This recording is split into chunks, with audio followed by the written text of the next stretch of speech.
Okay, let's talk about how to achieve your goals, even if you've always fallen off before in the past. So, if this sounds familiar to you, like you start a goal feeling so inspired, so determined, it's like the first day of the new year, you're ready to make things happen. And then, whether it's a couple of days later or a couple of weeks later, you're exhausted, you're distracted, and you're right back at square one.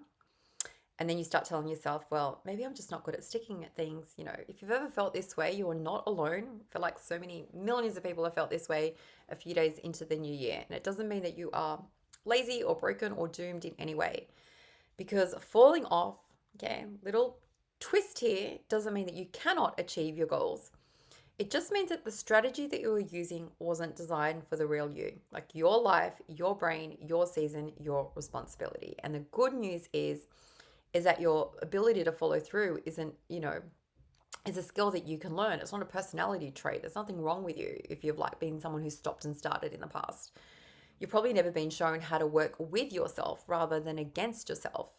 And so let's talk about why we fall off our goals.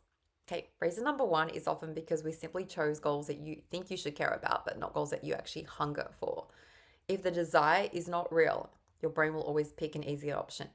Not because you're weak or because you don't really care. It's because your brain is actually focused or has a desire for something else more than that.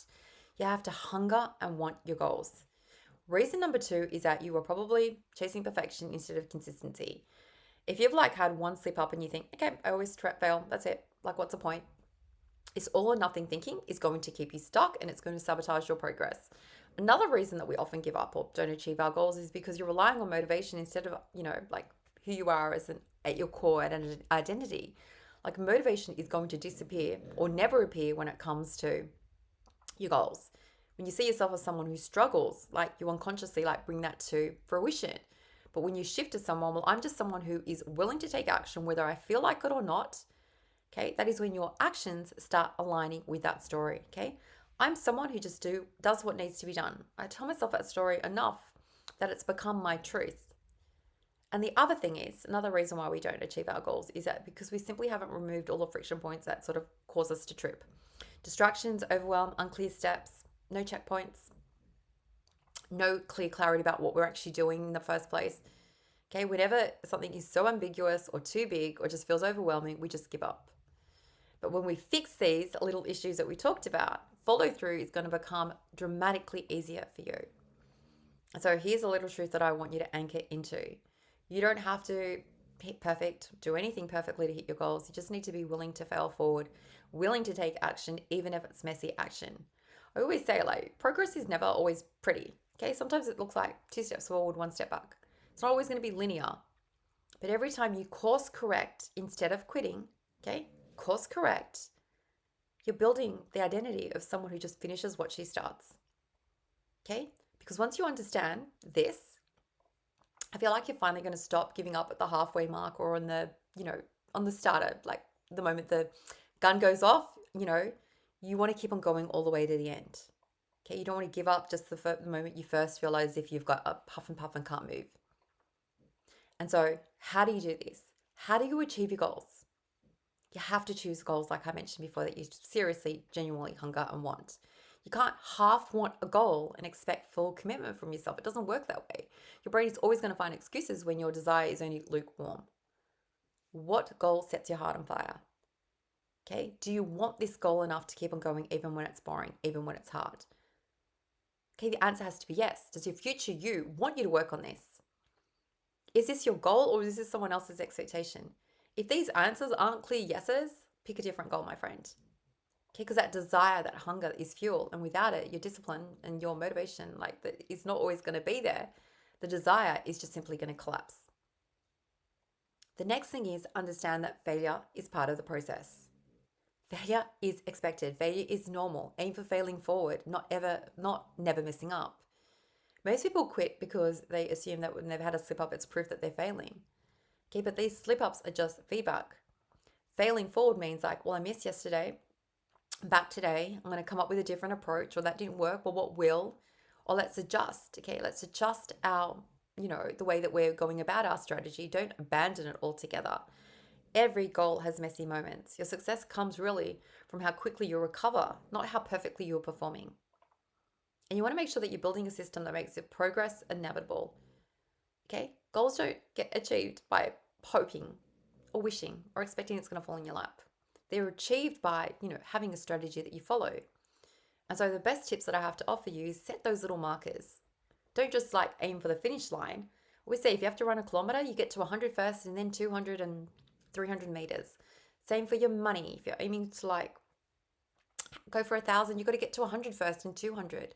Those weekly check-ins, those little milestones, those midpoints.